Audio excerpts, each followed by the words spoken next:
Hello viewers, in today's class we are going to discuss another important problem from integral inequalities.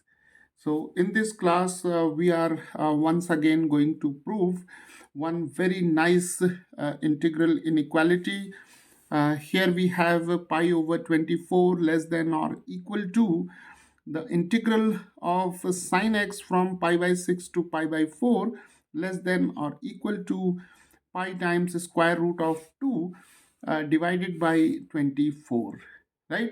So here we will show that the value of this integral, it lies between these two numbers, right? And provided we don't have to evaluate this integral, right? So without evaluating this integral, we have to establish this inequality, right? So let us start. So viewers, to prove this inequality, we'll make use of one important result from definite integrals, right? And the result, it goes like this. We have already discussed that result in our earlier videos. So here we are simply stating the result or the inequality which is to be used to establish this inequality, right? So if we have a function, say y is equal to f of x, which is a continuous function in the interval a comma b, right? And if this function has m, that is small m, as the global minimum, right?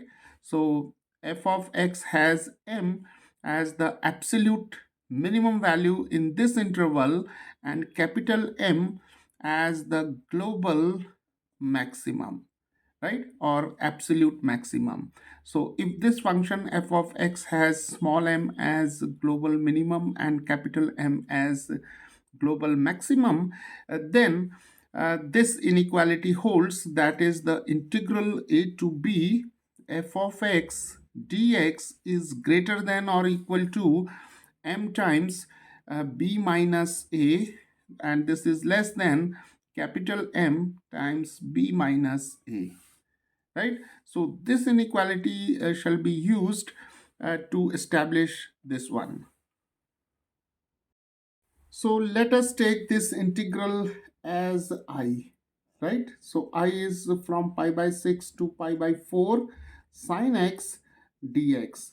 And if we compare this integral with this one, then we have here a to b f of x dx, and the lower limit is a. Here it is pi by 6, so a is pi by 6, upper limit is pi by 4, so b is pi by 4, and the function f of x is equal to sine x, right? And we know that this trigonometric function sine x is continuous, in the interval pi by 6 to pi by 4, right? So this function is obviously continuous and differentiable in the interval pi by 6 to pi by 4.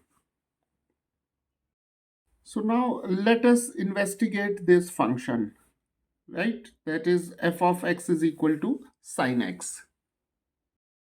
So now let us differentiate this function f of x is equal to sine x. So we'll get f prime of x is equal to cos x, because the derivative of sine x is cosine x.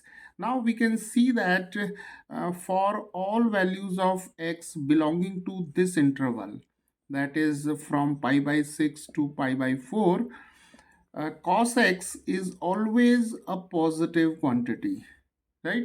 So moreover, we can also say that pi by 6 to pi by 4, it lies in the first quadrant, right? So cosine of x is a positive quantity for all values of x, so our derivative must be positive, or in other words we can say that the derivative should be greater than 0, right? So when the derivative is greater than 0, this suggests that our function f of x is an increasing function. So whenever the derivative is positive, then the function is said to be an increasing function in the given interval. So now this function is increasing function. So x is equal to pi by 6, that is the lower limit. It gives us the value of m, right?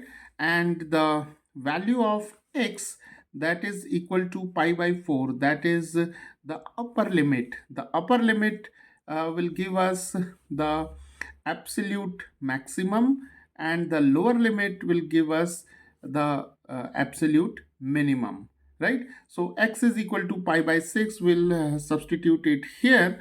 So the global minimum, that is small m, is given by f of pi by 6, and the global maximum or the absolute maximum is given by f of pi by 4. So f of pi by 6 is equal to sine of pi by 6, and sine pi by 6 is sine 30 degrees, that is equal to half, and f of pi by 4 is sine pi by 4, that is equal to sine 45 degrees, which is 1 over square root of 2. So once we have the values of small m and capital M, we can substitute all these values in this inequality, right? So taking this inequality, we have m is half, and b minus a is pi by 4 minus pi by 6, and here we have less than or equal to sign, and then we have the integral pi by 6 to pi by 4, and here we have sine x dx, and this is less than or equal to, here we have capital M, which is 1 over square root of 2, and b minus a, b is pi by 4, and here we have pi by 6. So now the difference pi by 4 minus pi by 6 is given by, here we have LCM 12, this is 4 3s are, this is 6 2s are, so we have pi over 12. So here we have half, this is pi over 12, and this integral we have denoted by I, and here we have 1 over square root of 2, and this is pi over 12, right? So now we have pi over 24, this is 2 12s are 24, here we have I, and here we have pi over 12 times square root of 2, right? So now we have obtained this important inequality. Now rationalizing the numerator and denominator by square root of 2, we can easily get pi over 24. Here we have I, and here we have pi times square root of 2, and here we have 12 root 2 times square root of 2. So this is pi over 24 I, and here we have pi root 2 divided by, this is square root of 2 times square root of 2 is 2, so this is 12 2s are 24, and this is our desired inequality.